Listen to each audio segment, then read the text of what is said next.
আসসালামু আলাইকুম রহমতুল্লাহি ওবরাকাতু ইন্নাল হামদুলিল্লাহ ওয়াসসালাতু ওয়াসসালামু আলা মান লা নাবিয়্যা বা'দা ওয়া আলা আলিহি ওয়া সাহবিহি ওয়া সাল্লামা তাসলিমান কাসীরা। স্বাগত জানাচ্ছি আপনাদের সবাইকে গ্রিন টিভির নিয়মিত আয়োজন ড্রিমওয়ে হোল্ডিংস লিমিটেড নিবেদিত আলোর পথ অনুষ্ঠানে। প্রিয় দর্শক, শিশুরা জাতির ভবিষ্যৎ। আজকের শিশু আগামী দিন সমাজ করবে। সুতরাং শিশুদেরকে ইসলামের অন্যতম শ্রেষ্ঠ আমল, দ্বিতীয় রুকন স্তম্ভ সালাতে অভ্যস্ত করা খুবই গুরুত্বপূর্ণ। এই গুরুত্বপূর্ণ বিষয় নিয়ে আলোচনা উপস্থাপন করার জন্য বাংলাদেশের একজন খ্যাতনামা আলেম দ্বীন, আরমানি টোলা ঢাকার সম্মানিত অধ্যক্ষ মাহমুদা খাতুন মহিলা কামেল মাস্টার্স মাদ্রাসা হজরত মুফতি মোহাম্মদ বদিউল আলম সরকার হাফিজাহুল্লাহ তাআলা আমন্ত্রণ গ্রহণ করে আমাদের মাঝে উপস্থিত হয়েছেন। আসসালামু আলাইকুম রহমতুল্লাহ। ওয়ালাইকুম সালাম ওয়া রাহমাতুল্লাহি ওয়া বারাকাতুহু। মোহতারাম, স্বাগত জানাচ্ছি। মূল্যবান সময় আমাদেরকে দিচ্ছেন, জাযাকাল্লাহু খাইরান। নিশ্চয় আমরা আজকের আলোচনা থেকে আমরা উপকৃত হব আলোকিত ইনশাআল্লাহ। আপনি অবগত হয়েছেন আজকের আমাদের আলোচনার বিষয় হচ্ছে শিশুদের সালাতে অভ্যস্ত করা। প্রথম প্রশ্ন হচ্ছে এই বিষয় যে শিশুদের সালাত শেখানোর জন্য কত বয়স থেকে শুরু করা উচিত? ধন্যবাদ সম্মানিত প্রাজ্ঞ উপস্থাপক। অত্যন্ত গুরুত্বপূর্ণ একটি বিষয় নিয়ে আসার জন্যে। শিশুদের কত বছর থেকে সালাতের জন্যে বলা উচিত, আমরা যদি কোরআন হাদিসের দিকে তাকাই তাহলে এ সম্পর্কে সরাসরি নবীজি সাল্লাল্লাহু আলাইহি ওয়াসাল্লাম একটি নির্দেশনা দান করেছেন। নবী সাল্লাল্লাহু আলাইহি ওয়াসাল্লাম ইরশাদ করেন, মুরু আওলাদাকুম ওহুম সাবআ সিনিন, তোমরা তোমাদের সন্তানদেরকে নামাজের জন্য নির্দেশ দাও, বিসসালাতে, নামাজের। যখন তাদের বয়স 7 বছর হয় তখনই তাদেরকে নামাজের নির্দেশ দান করো। ওয়াদরিবুহুম আলাইহা ওহুম আবনাউ 10 সিনিন, যখন 10 বছর বয়সে উপনীত হয়ে যায়, যদি নামাজ পড়তে অস্বীকৃতি অথবা পড়তে না চায় তখন তাদেরকে মৃদু আঘাত করো, ব্যত্রাঘাত করো। তাহলে আমরা দেখতে পেলাম 7 বছর বয়স থেকে তাকে নামাজের নির্দেশ দেওয়ার কথা বলা হয়েছে। আমরা যদি কোরআনে কারিমের দিকে তাকাই তাহলে দেখি হযরত লুকমান আল হাকিম তিনি তার সন্তানকে উপদেশ দিয়েছিলেন, ইয়া বুনাইয়া আকিমিস সালাতা ওয়া'মুর বিল মা'রুফ ওয়ানহা আনিল মুনকার, হে আমার সন্তান, তুমি নামাজ কায়েম করো, নামাজ পড়ো, যথাযথভাবে নামাজ আদায় করো, এবং তুমি ওয়া'মুর বিল মা'রুফে নেক কাজের নির্দেশ দান করো, ওয়ানহা আনিল মুনকার, এবং অন্যায় থেকে মানুষকে নিষেধ করো। তাহলে আমরা কোরআনে কারিমের মধ্যে পেলাম লুকমান হাকিম তার সন্তানকে নামাজের নির্দেশ দিলেন, এবং আল্লাহ পাক কোরআনে কারিমের মধ্যে বলেছেন, ওয়া'মুর আহলাকা বিসসালাতি ওয়াসতাবির আলাইহা, আপনি আপনার পরিবার পরিজনদেরকে আপনি নামাজের নির্দেশ দান করুন। আওলাদ, শিশু সন্তান, ছেলে হোক মেয়ে হোক, তারা তো অবশ্যই পরিবারের সদস্য, পরিবারের অন্তর্ভুক্ত। তাহলে আমরা দেখতে পাই যে আল্লাহ পাক নির্দেশ দিয়েছেন সন্তানদেরকে নামাজ পড়ানোর জন্যে, নামাজের দিকে আহ্বানের জন্যে এবং নামাজ কায়েমের জন্যে, এবং দেখতে পাই যে কোন বয়স থেকে তা ব্যাখ্যা হাদিসের মধ্যে নবী সাল্লাল্লাহু আলাইহি ওয়াসাল্লাম প্রদান করেছেন। অতএব এটা এত বড় একটা গুরুত্বপূর্ণ গুরুদায়িত্ব প্রত্যেকটি ব্যক্তির উপরে, কারণ নামাজটা ইসলামের বুনিয়াদি একটি বিষয়। ইসলামের 5টি স্তম্ভের মধ্যে একটি বিষয় হচ্ছে নামাজ। হাদিসের মধ্যে এসেছে, ইমাম বুখারী রহমাতুল্লাহ আলাইহি তিনি হাদিস খানা নিয়ে এসেছেন। নবী সাল্লাল্লাহু আলাইহি ওয়াসাল্লাম আব্দুল্লাহ বিন ওমর রাদিয়াল্লাহু তাআলা আনহু থেকে হাদিস খানা বর্ণিত। নবী সাল্লাল্লাহু আলাইহি ওয়াসাল্লাম বলেছেন, বুনিয়াল ইসলাম আলা খামসিন, এই ইসলামের বেনা, ইসলাম প্রতিষ্ঠিত হয়েছে 5টি জিনিসের উপরে। এর মধ্যে শাহাদাতু আল্লা ইলাহা ইল্লাল্লাহ ওয়া আন্না মুহাম্মাদার রাসূলুল্লাহ ওয়া ইকামুস সালাহ ওয়া ইতাউজ যাকাত, এই যে ইকামুস সালাহ নামাজ কায়েম করা, এটা হচ্ছে ইসলামের বুনিয়াদি বিষয়, ইসলামের বেনা বা স্তম্ভ বা পিলার যাকে বলি আমরা। এবং হাদিসের মধ্যে আরো এসেছে আস-সালাতু ইমাদুদ্দিন ফামান আকামাহা ফাকাদ আকামাদ্দিন, আর নামাজ হচ্ছে দ্বীনের খুঁটি বা স্তম্ভ। যে ব্যক্তি নামাজ কায়েম করলো সে যেন দ্বীন কায়েম করলো, যে ব্যক্তি নামাজ ছেড়ে দিল সে দ্বীন ছেড়ে দিল। চমৎকার বলছেন। তাহলে আমরা দেখি যে এই শিশুদের, বাচ্চাদের, সন্তানদের 7 বছর থেকেই তাদেরকে নির্দেশ দিতে হবে।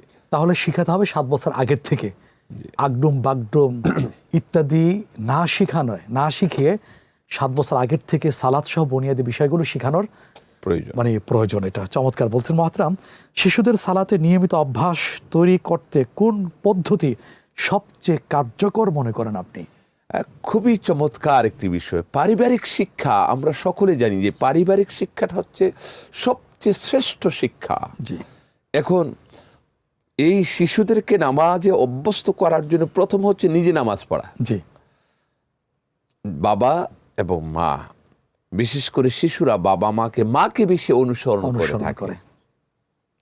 মা যদি নামাজি হয় তাহলে শিশু যখন শিশু থাকে, যখন তার বয়স 3 বছর 4 বছর 5 বছর, ওই মা যখন নামাজের মধ্যে যায়, বাবা যখন নামাজ পড়ে এবং মসজিদে যখন নিয়ে যাওয়া উচিত। আরেকটা বিষয় এখানে যে আমাদের দেশে সবচেয়ে বড় একটা সমস্যা আমরা ফিল করছি, তা হচ্ছে এই বাচ্চাদেরকে মসজিদে নিলে পড়ে অনেকে তাদেরকে তুচ্ছ তাচ্ছিল্য করে অথবা ধমক দেয়। নো, এটা করা যাবে না।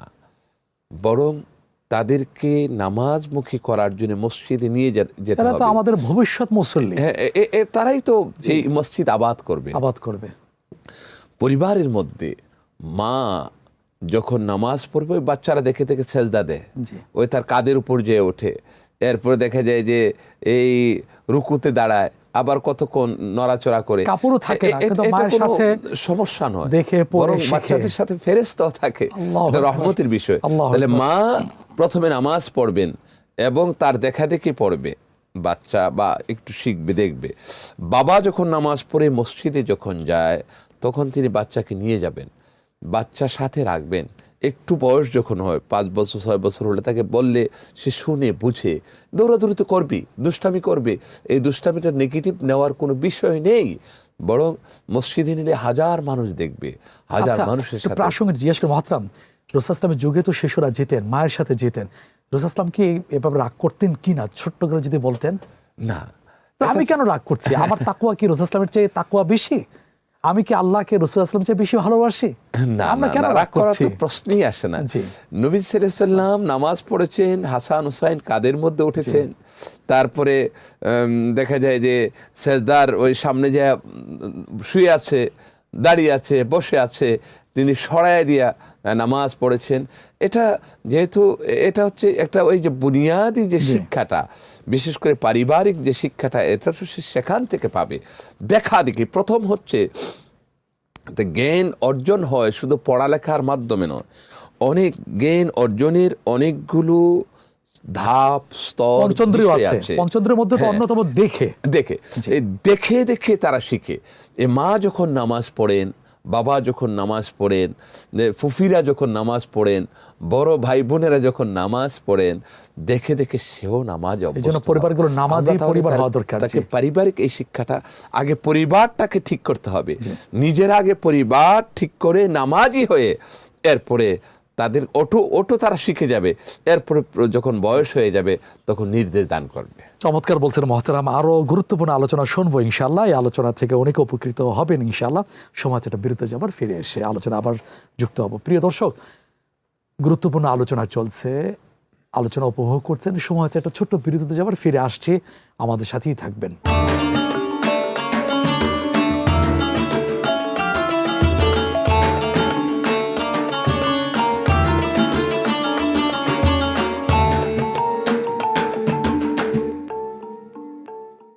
বিরতির পরে আবারও স্বাগত জানাচ্ছি। প্রিয় দর্শক, আলোর পথ অনুষ্ঠানে আলোচনা পেশ করছেন বাংলাদেশের বিদগ্ধ আলেম দ্বীন মুহতারাম মুফতি মোহাম্মদ বদিউল আলম সরকার হাফিজাহুল্লাহ তাআলা। আজকের আমাদের বিষয় হচ্ছে শিশুদের সালাতে অভ্যস্ত করা।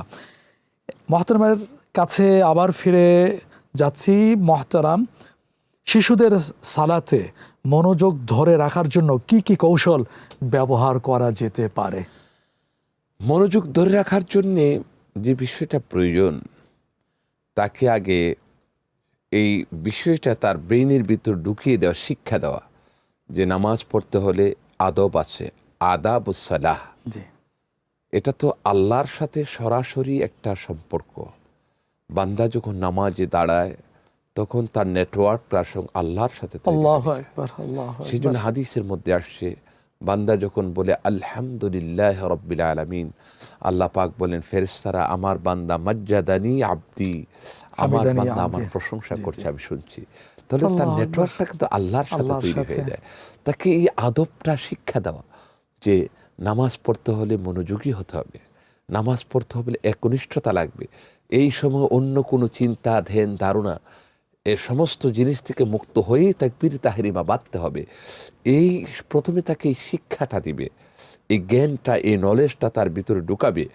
এরপরে যদি অমনোযোগী হয় তখন তাকে ব্যবহারিকভাবে শিক্ষা দিবে যে দেখো, আমরা যে নামাজে দাঁড়ালাম, আমরা তো এদিক সেদিক তাকাচ্ছি না, আমরা সেজদার দিকে তাকিয়ে আছি, মনোযোগ নামাজের দিকে। এভাবে করে তাকে মনোযোগী হওয়ার জন্যে এবং আরও কিছু নামাজ পড়ার অভ্যস্ত করার জন্য আরও কিছু কৌশল তাকে শিখাতে হবে। ফজিলত শেখানোটা কি জরুরি বা কতটুকু সহায়ক হতে পারে নামাজে অভ্যস্ত হওয়ার ক্ষেত্রে?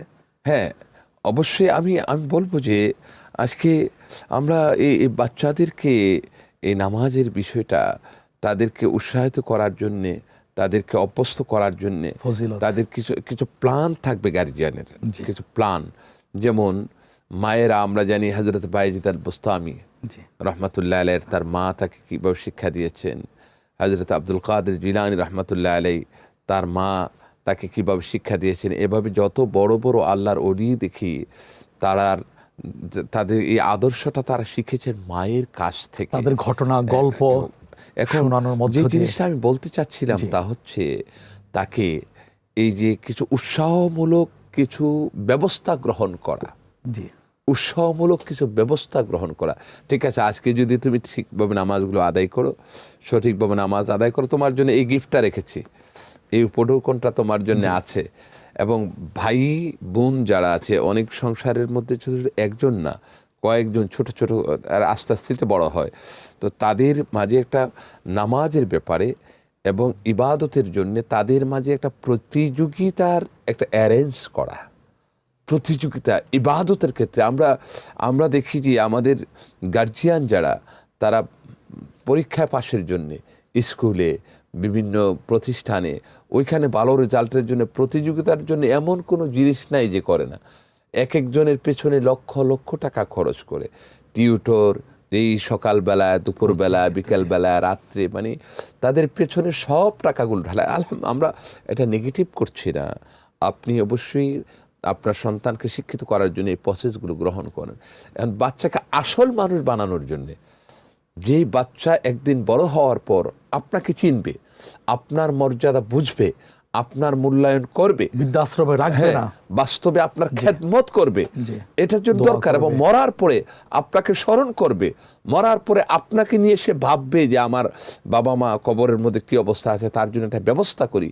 এটার জন্য তো আপনি বেশি ইনভেস্ট করা দরকার, এটার জন্য বেশি আপনাকে তাকে পদক্ষেপ গ্রহণ করা দরকার, এই পরিকল্পনা ফ্যামিলির থাকা দরকার।